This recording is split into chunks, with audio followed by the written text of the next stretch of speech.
Hello students, welcome back to my channel SST by Shweta. Yes students, today we will study a new chapter of class 9th. Topic है इसका electoral politics. Okay, तो इस chapter में हमें क्या करना है, हमें सारी चीज़ें स्टडी करनी है कि इलेक्शंस कैसे होते हैं, इलेक्शंस की नीड क्यों होती है. ठीक है, तो ये सारी इलेक्टोरल जो पॉलिटिक्स है वो सब चीज़ें. तो अभी इससे पहले चैप्टर में हमने डेमोक्रेसी पढ़ा. डेमोक्रेसी में क्या होता है कि जो हम पीपल हैं, पीपल ही पीपल के ऊपर गवर्न करेंगे. By the people, all the people, by the people, for the people, from the people, ये सब हमने स्टडी किया. तो पीपल गवर्न कैसे करेंगे भाई, इतने सारे पीपल हैं, कैसे जा कर के वहाँ पार्लियामेंट में बैठेंगे, कैसे डिसीजन मेकिंग होगा, कैसे क्या होगा, ये सब चीज़ों को सॉल्व करने के लिए एक इलेक्शन नाम की एक चीज़ चलाई गई. ठीक है, अब इलेक्शन में हम लोग इलेक्ट करके अपने रिप्रेजेंटेटिव्स भेजते हैं. तो वो रिप्रेजेंटेटिव जो हैं वो भी तो हमने इलेक्ट किए ना.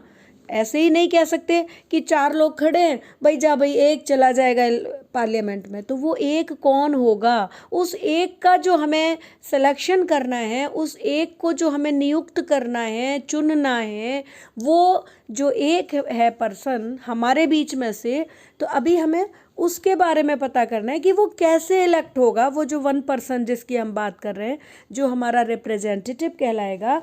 तो इसमें इस चैप्टर में we will look at how these representatives are elected. ये जो रिप्रेजेंटेटिव जिसकी मैंने अभी बात की कि हम ही लोगों में से एक पर्सन जाएगा, तो वो हमारा रिप्रेजेंटेटिव कहलाएगा. और वो रिप्रेजेंटेटिव कैसे इलेक्ट होगा, तो ये सारी चीज़ें हम इस चैप्टर में करेंगे.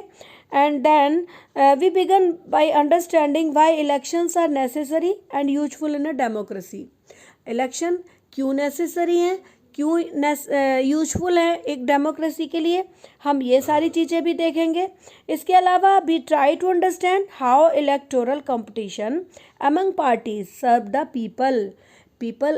पार्टीज़ के अंदर जो इलेक्टोरल कंपटीशन होता है, यानी कि आप देख रहे होंगे कि कई सारी पार्टीज़ होती हैं, तो पार्टीज़ आपस में जो कंपटीशन करती हैं, उस कंपटीशन से हमें क्या बेनिफिट मिलने वाला है, हमें मीन्स एज ए सिटीजन हमें क्या बेनिफिट मिलने वाला है. तो ये सारी चीज़ें हम इस चैप्टर में डिस्कस करेंगे.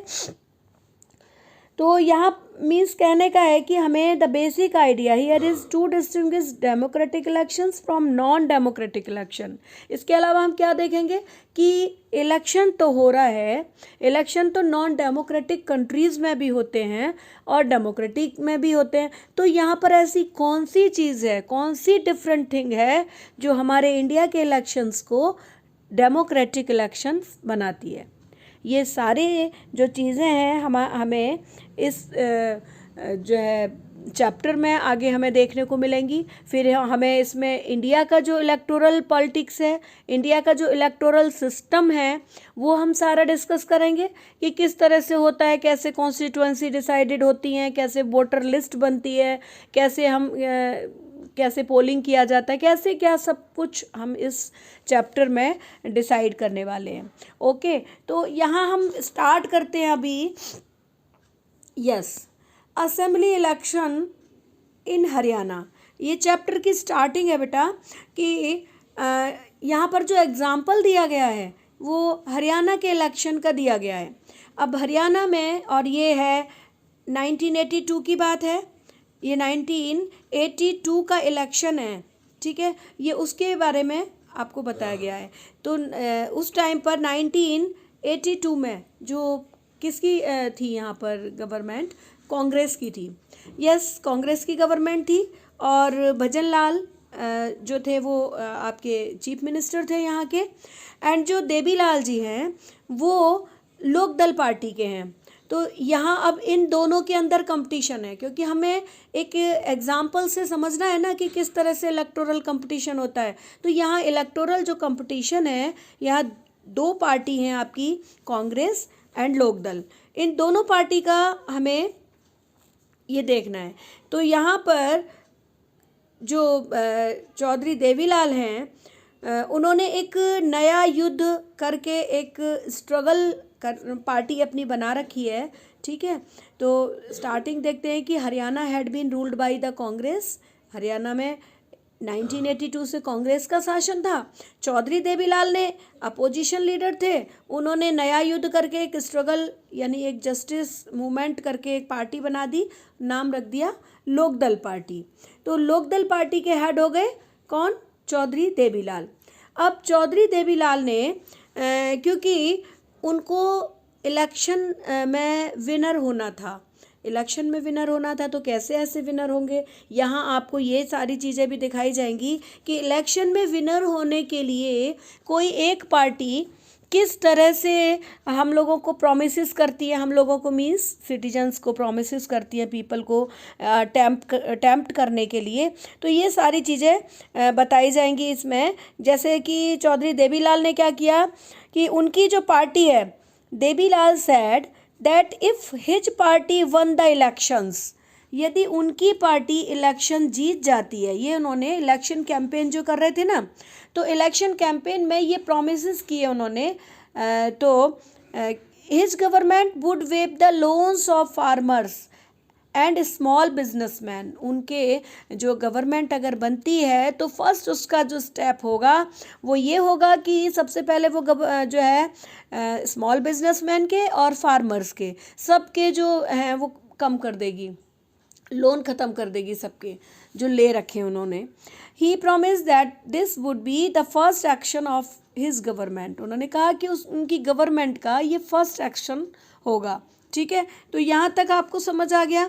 तो अब क्या होता है कि देवीलाल जी जो हैं आफ्टर विनिंग, देवीलाल जी जो है इलेक्शन विन हो जाते हैं, जीत जाते हैं, इलेक्शन के विनर हो जाते हैं। After winning 76 seat under Devilal's leadership, the Lokdal and its allied party, allied party means समझ सकते होंगे आप, allied और coalition, ये टू टर्म्स हैं पॉलिटिक्स के, इलेक्टोरल टर्म्स कह सकते हैं आप इसको।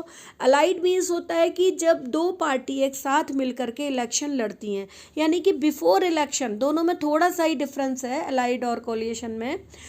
फ़र्क क्या है? इतना है कि जो allied है, एलाइज का मीन्स होता है कि जो बिफोर इलेक्शन दो लोग हाथ मिला लेते हैं, दो या तीन या चार जो भी पार्टीज़ हैं वो साथ साथ मिलकर के इलेक्शन लड़ती हैं, तो this is called allied. And coalition में क्या होता है? कोलिएशन में after the election, after the election जब कोई भी पार्टी मेजॉरिटी में नहीं आती है, यानी कि किसी भी पार्टी की गवर्नमेंट नहीं बन पा रही है, तब ऐसे टाइम पर 2-3 जो भी पार्टीज़ हैं जो अपने उसको पूरा कर पाती हैं मेजॉरिटी सीट्स को, तो वो पार्टी आपस में मिलकर के कोलिएशन करती हैं, गठबंधन करती हैं, और गठबंधन करने के बाद में वो अपना जो है गवर्नमेंट बनाती है। तो यहाँ पर अलाइज एक बर्ड आया था, यस ये आप देख रहे होंगे, ये अलाइड बर्ड। इस अलाइड बर्ड को मैंने आपको यहाँ समझाया है, यहाँ पर क्वेश्चन बन सकते हैं, allied what do you mean by allied and what do you mean bye coalition government. तो इस तरह से आप छोटे छोटे क्वेश्चंस हैं आप फॉर्म करके रखिए, इस पे छोटे छोटे क्वेश्चंस बनाइए, ठीक है। एमसीक्यूज ऐसे ही निकलते हैं इसमें कि अलाइड क्या है, कोलिएशन क्या है। तो यहाँ पर यस, यहाँ पर क्या होता है कि देवीलाल जी और उनकी अलाइड ने मिलकर के गवर्नमेंट फॉर्म कर दी, ठीक है। अब गवर्नमेंट फॉर्म होने के बाद में following his election as CM, Devilal kept his promise.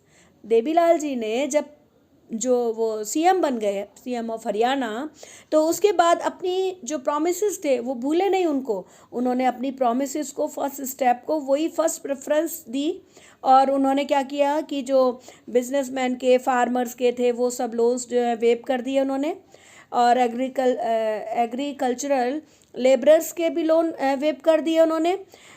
इसके बाद में इन द 1991 में state assembly elections Congress reclaimed power from the Lokdal, लेकिन 1991 में फिर से जो है रिक्लेम कर दी, मतलब वापस से कांग्रेस ने अपनी जो सत्ता खोई थी वो पावर अपनी वापस ले ली, ठीक है। अब ये सब आपको समझ में आ गया, ये आपके स्टार्टिंग ही है आपकी एनसीईआरटी बुक का, जो मैंने आपको एक्सप्लेन किया। तो यहाँ इस चीज़ को बता करके आपको समझ आना चाहिए, ये चीज़ आनी चाहिए कि भाई यहाँ तो हरियाणा का एग्जाम्पल है, ऐसा हर स्टेट में होता है, हर स्टेट में यही सब होता है। अलाइड होते हैं, कोलिएशन होते हैं, इलेक्शन होते हैं, प्रोमिसेस होते हैं, ठीक है। और प्रोमिसेस के बाद ये जो इलेक्शन विनर एंड विनिंग के बाद में ये प्रोमिसेस को पूरा करने का प्रोसेस, यही सब इनका होता है। अब क्वेश्चन होता है कि वाह इलेक्शन, इलेक्शन क्यों कराए जाएं। भाई इलेक्शन कराने में काफ़ी तो पैसा भी खर्च होता है गवर्नमेंट का, कंट्री का, और काफ़ी कुछ इसमें टाइम स्पेंड होता है, लेकिन ऐसी क्या नीड है जो इलेक्शन कराए जाएं। तो यहाँ पर बताया जाएगा कि इलेक्शन क्यों कराए जाएं। An election is a process. अब ये देखिए, what do you mean by election. यहाँ एक क्वेश्चन, न्यू क्वेश्चन फॉर्म हो रहा है आपका। What do you mean by election, election से आप क्या समझते हैं। एन इलेक्शन, ये इसका आंसर हो जाएगा yes. An election is a process through which people choose their representative at regular interval. Okay, an election is a process through which people choose their representative at regular interval. Regular interval means जैसे 5 year के लिए हमारे यहाँ होते हैं, 5 year का term है हमारे यहाँ, ठीक है। तो इसलिए रेगुलर इंटरवल, किसी कंट्री में 4 ईयर भी हो सकता है, 3 भी हो सकता है, 6 भी हो सकता है। तो ये रेगुलर एक इंटरवल, जैसे अब हमारे यहाँ पर ये राज्यसभा का कितना है, 6 ईयर है। तो यानी कि ये जो है इलेक्शन का एक टर्म होता है, ठीक है। तो ये क्वेश्चन आपका हो गया। इलेक्शंस प्रोवाइड अ वे, इसके अलावा इलेक्शन क्या करते हैं, इलेक्शन क्यों इम्पॉर्टेंट है, क्योंकि इलेक्शन जो क्या करते हैं, provide a way to the people to assert their voice, opinion and choose a person whose priorities and ideas matches with them most.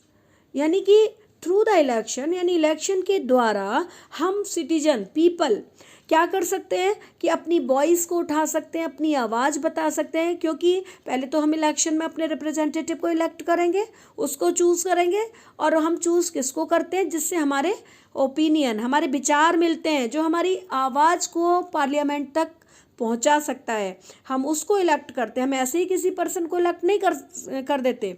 तो हमारे आइडियाज़ उससे मैच करते हों, हमको वो प्रायोरिटी दे रहा हो, हमारे वो किसका हो, हमारे सराउंडिंग का हो। सराउंडिंग मतलब मीन्स कहना सकते हैं कि हमारी कॉन्स्टिट्यूएंसी का हो। तो ये बहुत सारी चीज़ें हैं, इलेक्शन कराने में बहुत सारे बेनिफिट्स हैं कि हम खुल करके उस व्यक्ति को, उस पर्सन को, उस कैंडिडेट को इलेक्ट करते हैं जो कि पार्लियामेंट तक हमारी बात पहुंचा सकता है। तो यहाँ पर बहुत ही इंपॉर्टेंट क्वेश्चन बन सकते हैं, what do you mean by election and why election is compulsory या why election is important. Okay बेटा, ये 2 क्वेश्चंस हमारे होते हैं। Next, why do we need elections, हमें इलेक्शन की नीड क्यों है, क्यों हमें इलेक्शन की ज़रूरत है भाई, ठीक है। तो the process by which people choose their representative at regular interval is known as election. यहाँ भी इलेक्शन की एक अदर डेफिनेशन है, यस, यहाँ से लेकर के ये इलेक्शन की डेफिनेशन है यहाँ पर भी, यस, ये yes is known as election. ये the process by which people choose their representatives at regular interval is known as election. तो यहाँ ये इलेक्शन हो गया। Therefore elections are considered essential in our times for any representative democracy. हमारे जो democracy है, representative democracy है India की, कहीं पर डायरेक्ट डेमोक्रेसी होती है और कहीं रिप्रेजेंटेटिव। अब आपको इसका थोड़ा सा शॉर्ट में समझा देती हूँ, वैसे ये अभी इसका टॉपिक नहीं है, लेकिन यहाँ पर रिप्रेजेंटेटिव डेमोक्रेसी, ये आपका वर्डिंग आई है ना यहाँ पर, ये रिप्रेजेंटेटिव डेमोक्रेसी। तो ये रिप्रेजेंटेटिव क्या है, यानी कि एक होता है डायरेक्ट डेमोक्रेसी, वहाँ सक्सेसफुल हो सकती है जहाँ पर नंबर ऑफ़ पीपल कम होते हैं। मींस किसी कंट्री की पॉपुलेशन बहुत कम है तो छोटी छोटी कॉन्स्टिट्यूएंसी बना करके वहाँ पर पॉसिबल हो सकता है, but in India it is not possible. India में तो पॉसिबल ही नहीं है भाई, इतना पॉपुलेशन है हमारे यहाँ, जो कॉन्स्टिट्यूएंसी हैं वो भी लाखों के उसमें आती हैं हमारे यहाँ। तो कैसे लाखों लोग बैठ करके कैसे किसी भी चीज़ पर जो है डिसीज़न ले सकते हैं या अपना कोई एक पर्सन को इलेक्ट कर सकते नहीं कर सकते ना, तो इसी के लिए इलेक्शन होते हैं। और हम अपना रिप्रेजेंटेटिव किसे कहते हैं? रिप्रेजेंटेटिव बेटा उसको कहते हैं कि जैसे कोई भी पर्सन है, हम लोगों में से ही है, मीन्स हमारे उससे आइडियाज़ मिलते हैं, हमारे ओपिनियन मैच करते हैं, हमारी वो बात को, हमारी वॉइस को उठाता है, वो हम ऐसे पर्सन को इलेक्ट करके अपना रिप्रेजेंटेटिव, अपना प्रतिनिधि बना करके गवर्नमेंट में यानी पार्लियामेंट में भेजते हैं। और आगे हो सकता है वो गवर्नमेंट में भी सिलेक्ट हो जाए, MP तो बनाते ही हैं हम उसको, हो सकता है आगे वो मिनिस्टर बन जाए। तो ये जो है चीज़ आपको समझ में आ गई कि ये सब क्यों नीड है, क्यों ज़रूरी है।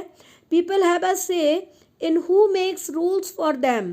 हम उसको कहते हैं कि हमारे लिए जो रूल्स बनाएगा, हमारे लिए जो नियम बनाएगा, कानून बनाएगा। They do so by changing government through their boards during elections. और हम उसको चेंज भी करते रहते हैं। भाई ऐसा नहीं है कि हमने वन टाइम अपना रिप्रेजेंटेटिव बना के भेज दिया, अब वो रिप्रेजेंटेटिव हमारा ऑल टाइम वर्क करेगा, पूरे जीवन भर करेगा, नहीं। क्योंकि अगर उसको ये डर नहीं रहेगा कि हम 5 ईयर के बाद कोई हमें रिन्यूएशन करना है, हम चेंज हो सकते हैं, अगर ऐसा डर नहीं रहेगा ना, तो वो डिक्टेटर में कन्वर्ट हो जाएगा। वही वो हमारी बात नहीं सुनेगा। अभी तो हमारी बात क्यों सुनता है? क्योंकि उसको पता है आफ्टर 5 ईयर, है ना, आफ्टर 5 ईयर ही शी जो भी है वो फेस करता है, सिटीजन को फेस करना है, उसको पीपल को फेस करना है। ओके, पीपल कैन चूज और change their representative at regular interval. तो हम इलेक्शन की नीड यहाँ पर भी है कि ये देखिए, एक तो ये हो गया, यस 1 नंबर ये हो गया, okay. And number 2, yes number, यहाँ ये जो आपका बेटा 5 मार्क्स का क्वेश्चन यहाँ से फॉर्म हो सकता है। Why do we need elections? हमें इलेक्शंस की नीड क्यों है? नंबर 2 क्यों है भाई? पीपल कैन चूज और change their representative at regular interval. And number 3 कह सकते हैं हम इसको, people have the power to select who form the government and who makes big decisions. People can select the, ये हो गया कि पीपल जो है उनको पूरा राइट होता है कि वो अपना जो डिसीजन मेकर है उसको इलेक्ट करें। एंड नंबर 4 पर है हमारा, people can select the political party whose policies will direct the government and legislative process. तो ऐसे को हम इलेक्ट कर सकते हैं, पार्टी को या गवर्नमेंट को बना सकते हैं जो कि लेजिस्लेटिव प्रोसेस में हेल्प करती हो। तो यहाँ हमें समझ में आ रहा है कि why do we need election. This is the 5 marks question हो सकता है बेटा ये हमारा। अब नेक्स्ट है, what makes an election democratic. Election समझ में आ गया, इलेक्शन की नीड क्यों है ये समझ में आ गया। तो अब नेक्स्ट क्वेश्चन यहाँ पर होता है, what makes an election democratic.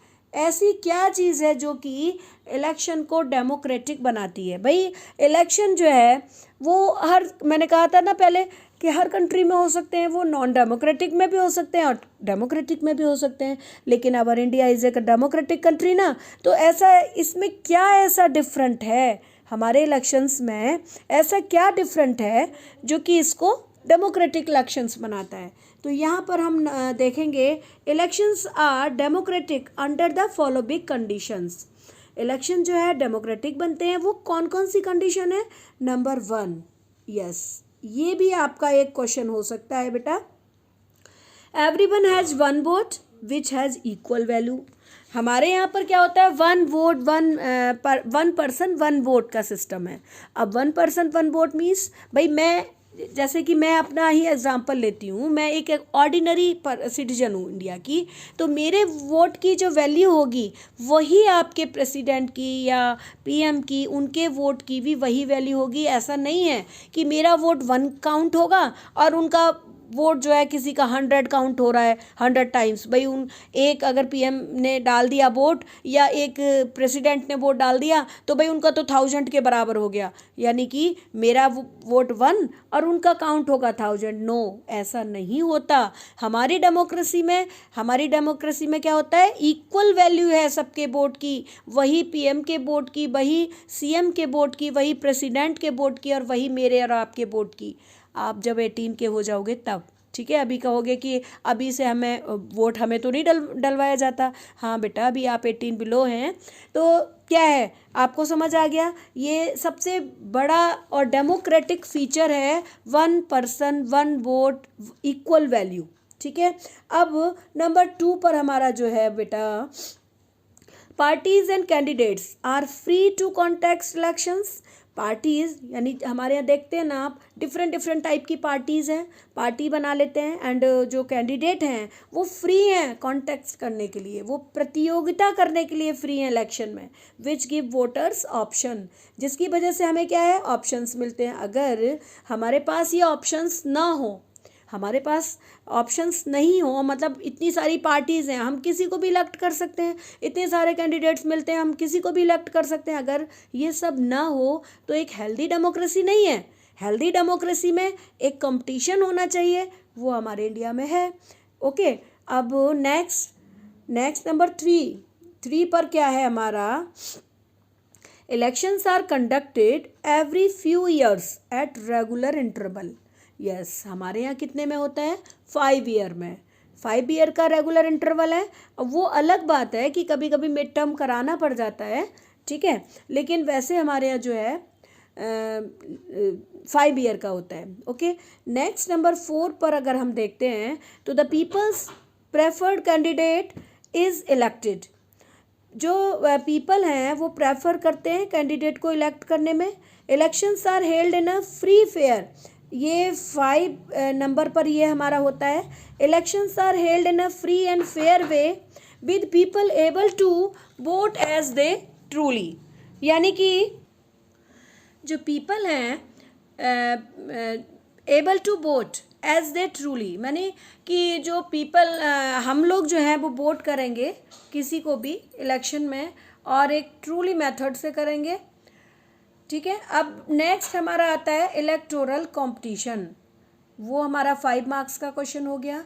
अब ये what do you mean by electoral competition, electoral competition से आप क्या समझते हैं, तो elections are all about the political competition. जो भी सारे इलेक्शंस हैं वो क्या हैं, सारे पॉलिटिकल कंपटीशंस हैं, पॉलिटिकल और इलेक्टोरल, किसी कुछ भी कह सकते हैं इसको। Competition is at the core of elections and is the most obvious form of rivalry.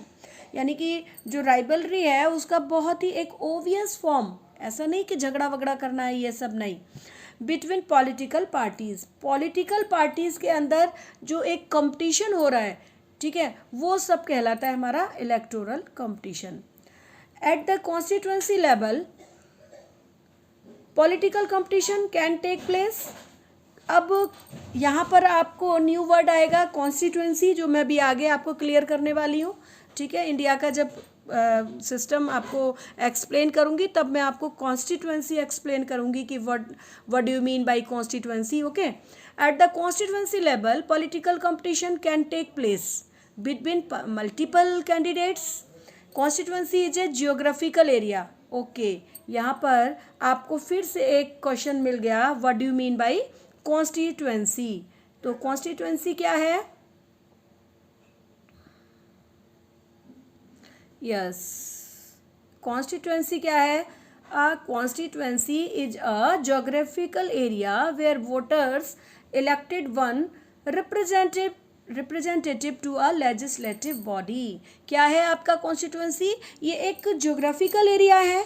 Okay, यानी आप जैसे कि देखते होंगे आपके सराउंडिंग में, आप एक छोटे से इलेक्शन से अगर हम लेते हैं, अगर विलेज लेवल पर देखते हैं तो हम ग्राम प्रधान का विलेज हेड का इलेक्शंस देखते हैं, वहाँ पर 2-3 जो वहाँ पर वार्ड बना दिए जाते हैं, वार्ड मतलब मोहल्ले, ऐसे ही सिटी लेवल पर, अर्बन एरिया में म्यूनिसिपल कॉरपोरेशन का या म्यूनिसिपल उसका जो होता है म्यूनिसिपैलिटी का, वहाँ पर भी वार्ड बना दिए जाते हैं। वार्ड मीन्स कुछ मोहल्ले, उनको एक करके उसमें से एक पर्सन जो हमारा रिप्रेजेंटेटिव है पार्टी का, वो खड़े होते हैं। ठीक है, अब ये कंट्री लेवल पर, नेशनल लेवल पर, स्टेट लेवल पर, इसी तरह से बड़े बड़े ये सब एक ब्लॉक बना दिया जाता है इसका, उसके कॉन्स्टिट्यूएंसी कहते हैं, geographical area. Okay, if there is no competition in elections will become pointless. अगर कंपटीशन ही नहीं रहेगा तो हमारा जो इलेक्शन है वो कैसा हो जाएगा, पॉइंटलेस हो जाएगा, कोई मतलब ही नहीं रह जाएगा उसका। अब नेक्स्ट हमारा आता है डीमेरिट्स ऑफ इलेक्टोरल कंपटीशन। ये इलेक्टोरल कंपटीशन जो है भाई, अभी हमने देखा कि अच्छी चीज़ है। इलेक्टोरल कंपटीशन की वजह से जो भी पार्टीज़ हैं वो अपना बेस्ट देती हैं। सबको लगता है कि भाई पीपल जो है वो सब एजुकेटेड हैं और उनको बहुत अच्छा सब चाहिए, तो इसके लिए वो अपना अपना बेस्ट देती हैं। अगर ये कंपटीशन नहीं होता है तब क्या होगा, तो यहाँ पर भी एक जो है क्वेश्चन हमारा फॉर्म होता है, demerits of electoral competition. Okay बेटा, यस। पॉलिटिकल कंपटीशन में हैव द फॉलोइंग डिसएडवांटेज। इसके क्या क्या डिसएडवांटेज हो सकते हैं? Number 1, yes, it creates a sense of disunity and party politics. इसकी वजह से डिसयूनिटी होती है कंट्री में। डिसयूनिटी मीन्स अब ये तो होता है कि ये बीजेपी वाले हैं, ये कांग्रेस वाले हैं, ये लोकदल वाले हैं, ये आपकी पार्टी हैं, मीन्स डिफरेंट डिफरेंट पार्टीज़ हैं, तो उसके अंदर क्या है, कंट्री में डिसयूनिटी हो रही है। डिसयूनिटी हो रही है और क्या हो रहा है, पार्टी पॉलिटिक्स हो रही है। Next number 2, parties try to bring their opponent down by all means. आजकल क्या है, पहले एक हेल्दी कंपटीशन होता था, अभी क्या है, अभी जो पार्टीज़ हैं वो अपने अपोनेंट को डाउन करना चाहती हैं बाय ऑल मीन्स, कोई भी साधन होता है, तो including making untrue allegations. Untrue मतलब कोई अलग, मतलब जैसे कोई अच्छी चीज़ नहीं है, मतलब गलत मीन्स से भी वो अपने आप को विनर करना चाहेंगी।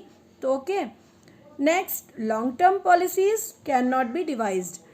अब इसमें क्या होता है कि पार्टी जो पॉलिटिक्स है, इसमें जो लॉन्ग टर्म पॉलिसीज़ हैं वो डिवाइस नहीं हो सकती। लॉन्ग टर्म मतलब क्योंकि ये 5 ईयर के ही लिए होते हैं, तो भाई जो लॉन्ग टर्म है, 5 से भी ज़्यादा कोई पॉलिसी है अगर, तो वहाँ पर गड़बड़ हो जाएगी, क्योंकि after 5 year government has changed. Next number, it can create a feeling of factionalism। ये जो है factionalism की फीलिंग रखते हैं सोसाइटी के अंदर। some decent people who want to do public work may opt out of electoral politics because they do not want to engage in unhealthy competition। इसमें ऐसा होता है कि कभी जो अच्छे लोग होते हैं वो भी चाहते हैं कि भाई पॉलिटिक्स में आया जाए, कुछ अपनी अच्छी नई पॉलिसीज़ लेकर के आई जाएं, लेकिन वो इसी वजह से पीछे हट जाते हैं कि भाई यहाँ पर तो बहुत ज़्यादा कंपटीशन है, तो वो कंपटीशन को देखते हुए, क्योंकि गलत मीन्स भी यूज करते हैं पार्टीज़, इस वजह से वो लोग इस कंपटीशन से ही अवे हो जाते हैं। Yes, merits of electoral competition. अब यहाँ पर डीमेरिट्स पढ़े हमने, अब यहाँ हम देखेंगे मेरिट्स। इसके मेरिट्स क्या हैं, इसकी अच्छाइयाँ क्या हैं, इसके गुण क्या हैं। तो electoral competitions should be allowed because of the following reason. क्यों होना चाहिए इलेक्टोरल कंपटीशन? पहले हमने देखा कि इलेक्टोरल कंपटीशन क्यों नहीं होना चाहिए, एक क्वेश्चन वहाँ होता है हमारा form, and other question is here कि मेरिट्स ऑफ इलेक्टोरल क्यों होना चाहिए। Number 1, despite awareness of the problems of electoral rivalry, the framers of the constitution preferred free elections as the means for choosing our future leader। मतलब उन्होंने ये देखा कि हम पीपल में भी अवेयरनेस होनी चाहिए। हमारे जो कॉन्स्टिट्यूशन में फ्रेमर्स थे, कॉन्स्टिट्यूशन मेकर्स थे, जो कमेटी थी, उसमें जो भी पर्सन थे, उन्होंने ये चाहा कि भाई पता चलना चाहिए कि हम हमारे जो पीपल हैं वो कितने अवेयर हैं अपने कंट्री को लेकर के, अपने नेशन को लेकर के हम कितने अवेयर हैं, हमारी अवेयरनेस भी पता चलती है इसमें, हम उनको चूज़ करते हैं। ठीक है, तो नेक्स्ट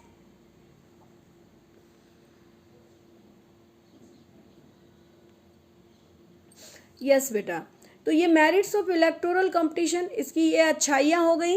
यस बेटा, इसका सेकंड पॉइंट है, yes this is the second point, even though political leaders desire for position and power fuels political rivalry. इसकी वजह से क्या होता है, जब वो आपस में फ्यूल देते हैं उसको पॉलिटिकल राइवलरी को, तो वो need people support to gain and maintain power, यानी अपनी पावर को मेंटेन करते हैं। This would be unlikely unless they serve the people. आपस में एक दूसरे की बुराइयां निकालते हैं ना, आप जैसा कि आप देखते हो पार्लियामेंट में, हम देखते हैं, न्यूज़ देखते हैं हम पार्लियामेंट की, तो उसमें हम देखते हैं कि एक दूसरे की कितनी बुराइयां करते हैं, जो एमएलए एमपीज़ होते हैं एक दूसरे की कमियां निकालते हैं। ठीक है, उनको बताते हैं कि उनके क्या काम करना है, कहाँ क्या करना है। तो ये सारी जब चीज़ें वो करते हैं ना, कंपटीशन जब उनमें होता है तो वो पीपल की सर्व करते हैं, unlikely unless they serve the people, ना चाहते हुए भी वो पीपल की सर्व करने लग जाते हैं, हमारा भला करने लग जाते हैं। ठीक है, जैसे अभी कोई भी इशू उठता है, एक पार्टी उसको दबाना चाहती है, दूसरी पार्टी पीपल का जो जनता का जो इशू है उसको उठा देती है। क्यों? क्योंकि वो अपना आगे बढ़ने के लिए। तो इस तरह से पीपल का भला होता है, तो हमारे लिए तो अच्छी बात है ना, ये उनके अंदर कंपटीशन चल रहा है। ठीक है, अभी इसमें next, yes, Thus, political rivalry is said to be advantageous in the long run. Long run में इसको advantageous बोला जाता है people के लिए.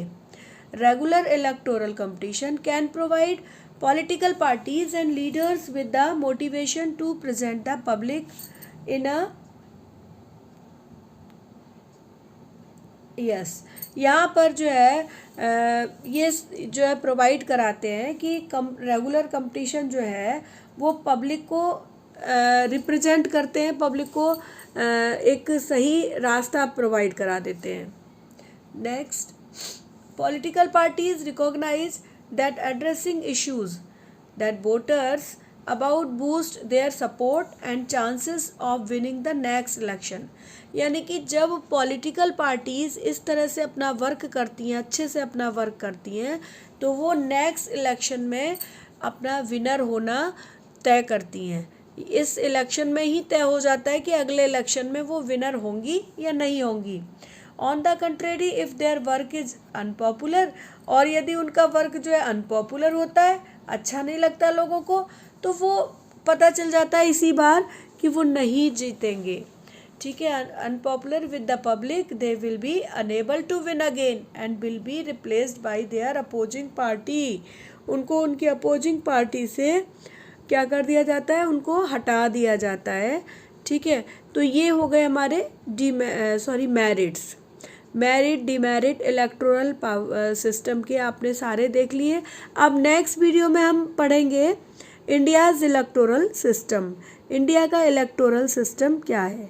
ओके, तब तक के लिए वेट।